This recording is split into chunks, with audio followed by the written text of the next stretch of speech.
Is this a 1 or a 2? This is clearly a 1. How would it even be a 2? It's on day 6. How would we have gotten all the way there so far? You heard that?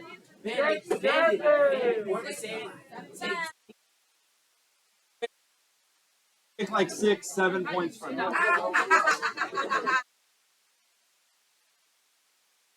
Thank you. Thank you, thank you, thank you. All right. You know what? Clowns are usually very good at knowing what's funny, so I trust that you guys are right on that. All right. It is. Yeah, what about it? It's bad. This is bad? Well, aura is not bad. Guys, we all know that I am him, right? We all know that I am like... I'm that guy, pal. All right. Guys, we all know that I have like a million aura. All right. Yeah. All right. So, Unit 1, Day 6. Here's the deal. We're gonna try to go fast, but it is things I need you to get. So today, what? Oh yeah, turn the thing off. Good point. Cosmology, archetypes,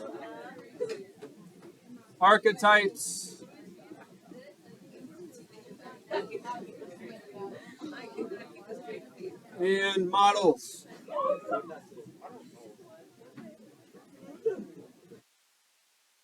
All right, guys. This is some guys. I still expect you to write a paragraph after this. So the faster you let me go, the more time. You know that that's what I expect. All right. So let's be quiet so I can do this. Cosmology, archetypes, and models. All right. What does cosmology mean? Anybody? Anybody know what the word cosmology means? Yeah. Sort of. You're close. Cosmos is like the stars of the universe. All right. It is how the author, in this case, because it's a literature class, when Ramir gets back, Ramir, that sits right over there, how the author thinks the universe works. The universe and God's work. All right. Cosmology is how does the universe function, right? It is how does the universe function? How do the gods run things? Is a pretty short way to say this, right? How do the gods run things?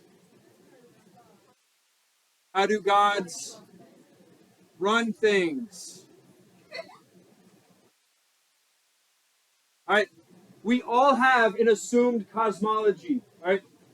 Everybody in this room has an assumed cosmology. You don't necessarily do it consciously, but you have one in your head. Right? Modern science has what we call an atheistic cosmology. It just kind of assumes things have randomly happened. We don't necessarily have to have God for that. Now, there might be other functions, but yes. How the author, oh yeah, you know what? How the author thinks. You're right. How the author thinks doesn't make sense. How the author thinks the universe and God's work. Right? So this is the first one. Now, who knows what archetype means? Prime example of something. All right. The archetype, A-R-C-H-E, A-R-C-H-E-T-Y-P-E, archetype. All right. You could say the archetypical or the archetypal would be ways you pronounce this word. Let's say, you could say Mr. Lang is the archetype of a teacher, right? The very prime example of what it means to be a teacher. You'd be lying, but you could say it, right? You could say that I'm the prime example of, he is the archetype of a failure of a teacher, right? He's the archetype of a bald teacher, whatever. So, archetypes and models. All right. Models, we know what models are, like structures, units of things.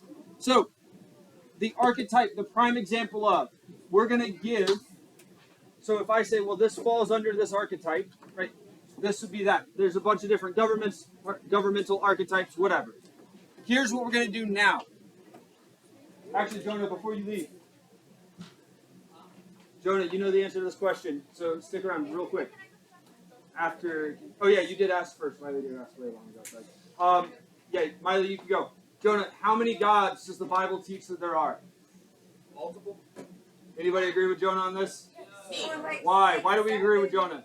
6, 7. We agree with Jonah just because I said he knows the answer, and then the answer he gave was multiple. I believe in Noah. Jonah's smart. Who else? How many? Yeah, what?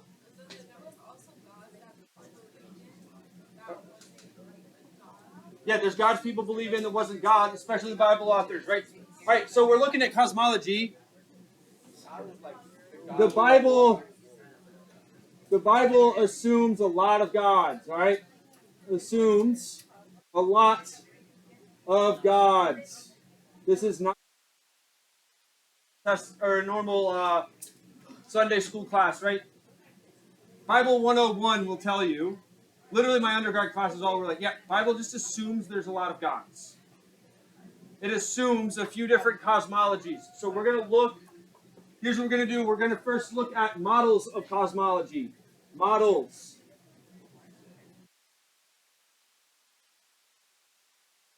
All right. Models of cosmology. There's 3.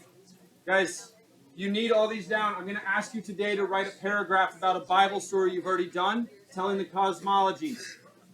So, models. The first one is what's called a hands-on. Anybody have an idea what this would mean? No. All right. In God or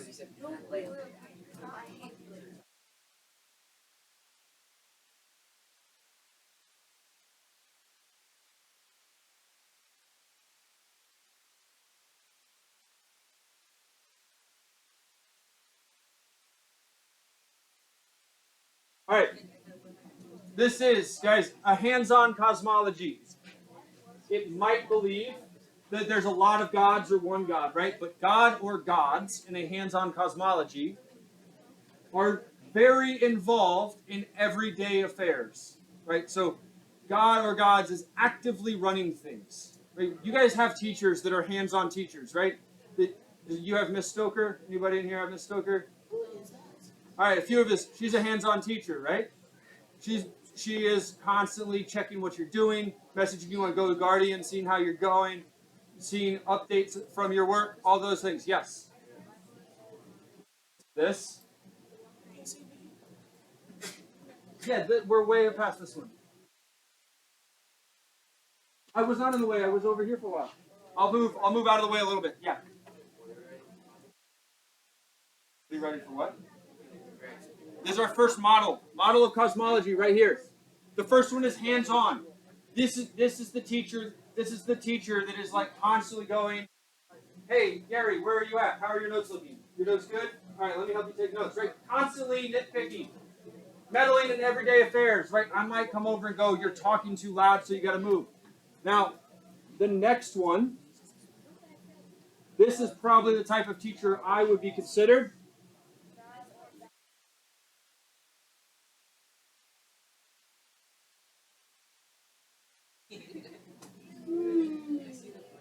Things were set in motion.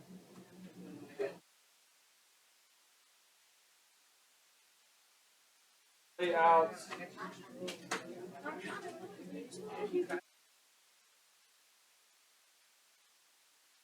All right, guys. The autopilot model.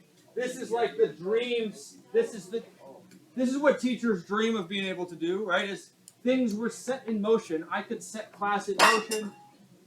Oh my word. Clearly not. I could set things in motion and you guys would just take care of things yourself, right? I don't have to stand here and lecture. You just do things on your own. The idea here is in this one, God starts things going. God may step in. God steps in as needed. Is somebody looking in our class and they kind of pressure? Go away. Who is it? I don't know some girl. They left, mister, but it was a girl. One of my advisory. It was a girl. Oh. All right, autopilot is things were set in motion and play out on their own, but God steps in as needed. Both of these are the cosmologies that most Christians assume, right? Most Christians assume either God has actively set things in motion and is letting them play out and steps in sometimes, or they assume God is meticulously involved in every single thing, right?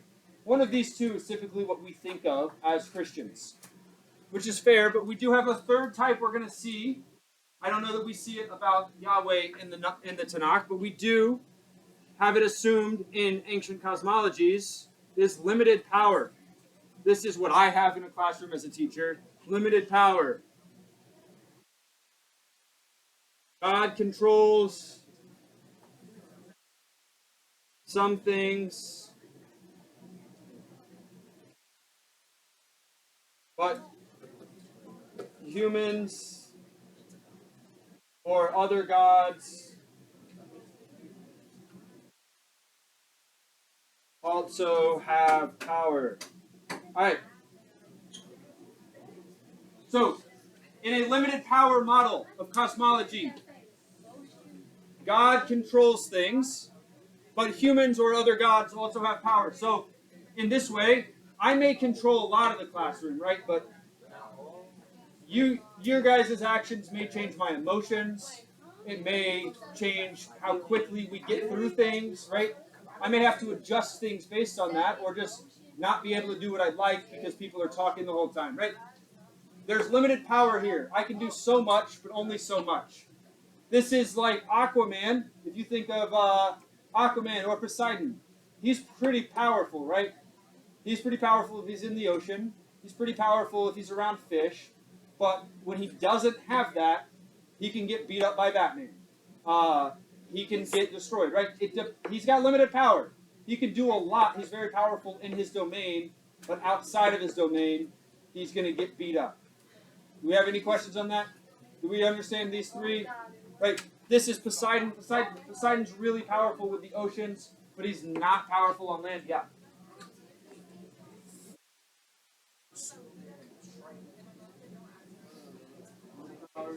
God controls some things, but humans or other gods.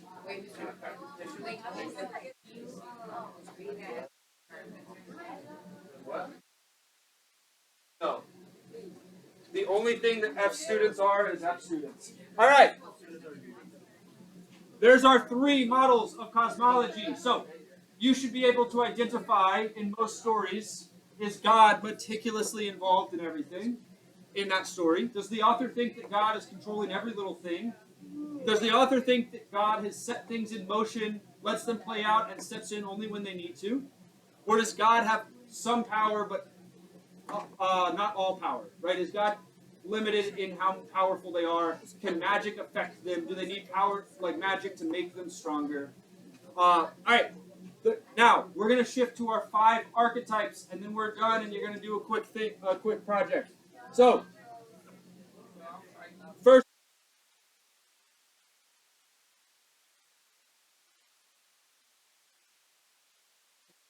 God's not necessary.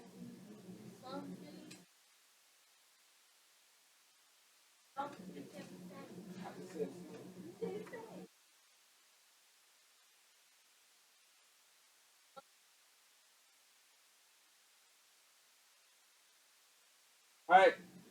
I'm going to say this, guys. 4 of the 5 that I put up here appear in the Bible. At least 2 of these 3 show up in the Bible back and forth. And of these 5 I'm about to list, the first 4 show up. Magic. Yes.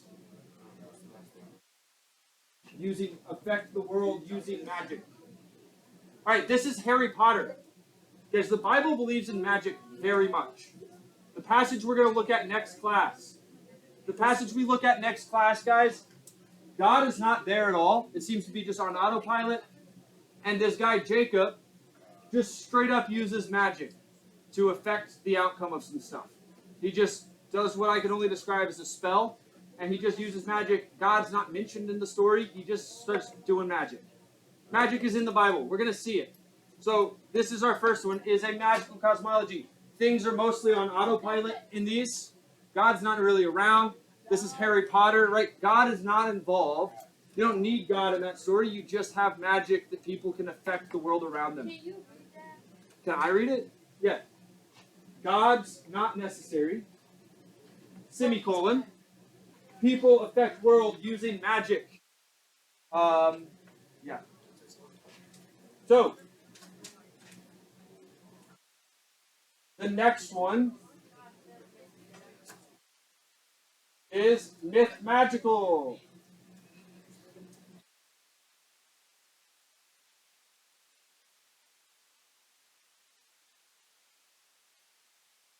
Gods and magic affect each other. All right.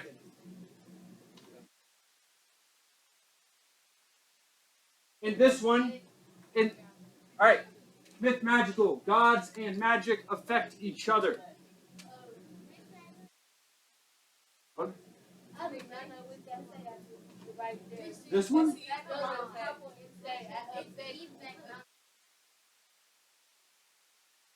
Second one is myth magical. All right, mytho-magic, magical, mythical. I don't care what you turn. Smash the words myth and magic together in a way that you like, that are clearly what you're saying. All right. Mythic magic. I don't care. Myth magical. Mytho-magic is what? So mytho-magic is I can use magic and I can affect God and God can affect me and my magic. This is the Exodus story. Right? This is, I think, Jonah, you read this when you read that Exodus book already, right? Pharaoh is assumed to have actual sorcerers in the Bible story. It's like, yeah, Pharaoh's got sorcerers, so what? They can do actual magic. God does stuff, and then they just do magic. It doesn't explain it. It just goes, yeah, they're doing stuff. Maybe it's their gods, maybe it's magic. We don't know. We don't care. The assumed cosmology there is called myth magical. It assumes, the Bible author assumes, magic is real. You can actually do magic as a person, and gods can also affect it and be affected by it. All right, so myth magical. Do we all realize this was in the Bible? Magic, and swords, things like that. All right.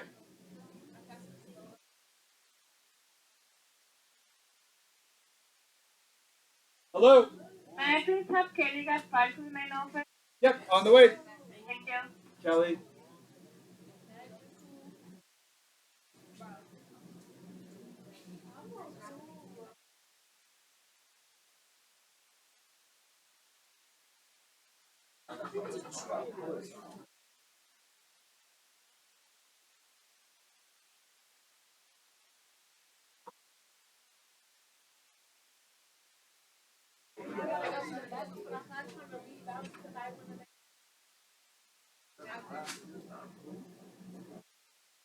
All right.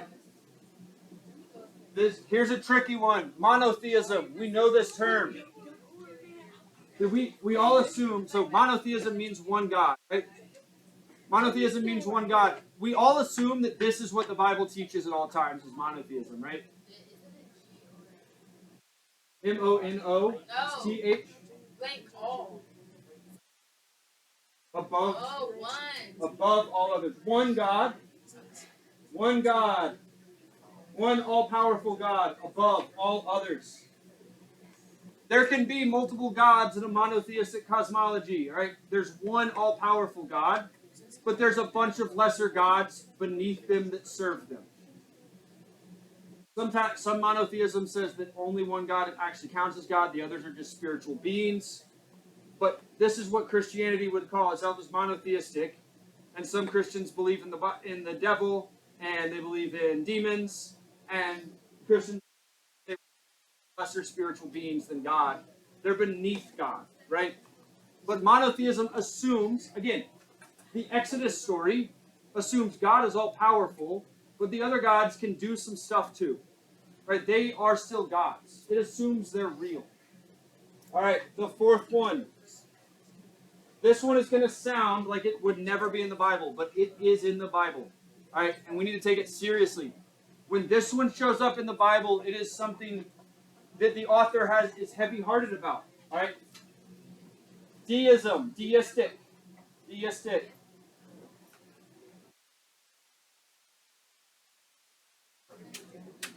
God feels Yeah. Or is absent. All right. Deism is the absentee father god. All right. There's no better way to put it than deistic cosmology. God is absent. So God set things in motion. A deadbeat dad. Yeah. Absent father. Deadbeat dad. Right.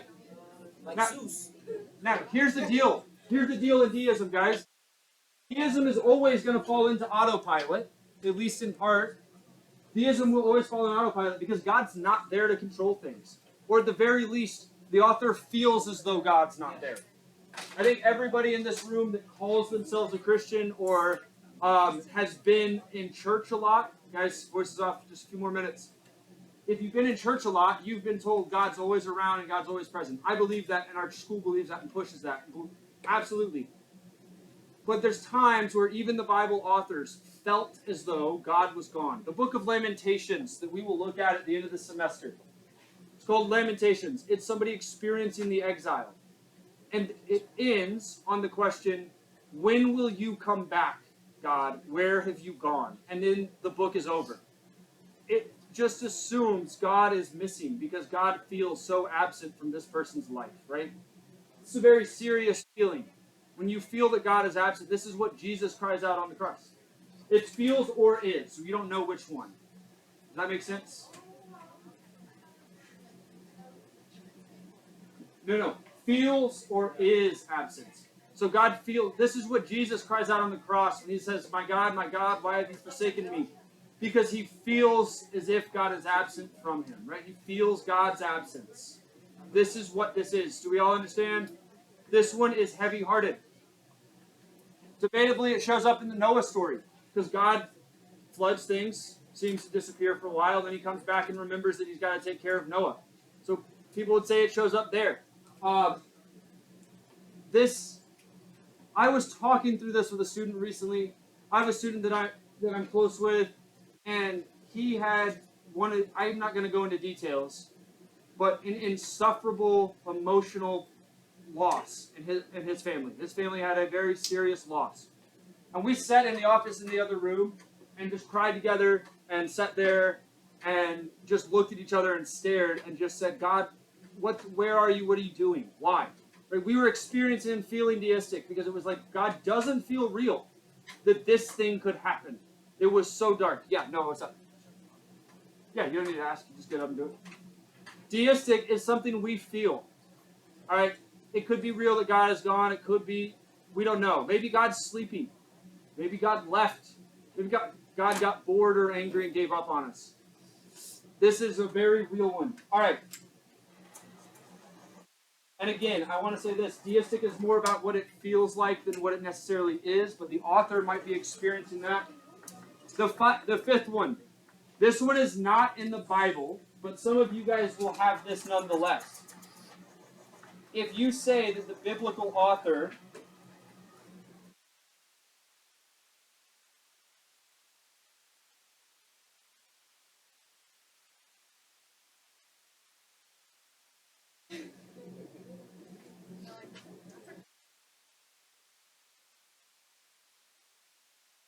all right. All the rest, this one atheistic. This is the most pretentious. This one is an anachronistic reading. If you say the biblical author believed this, not true. Ancient people did not understand this concept. They did not have atheism. All right?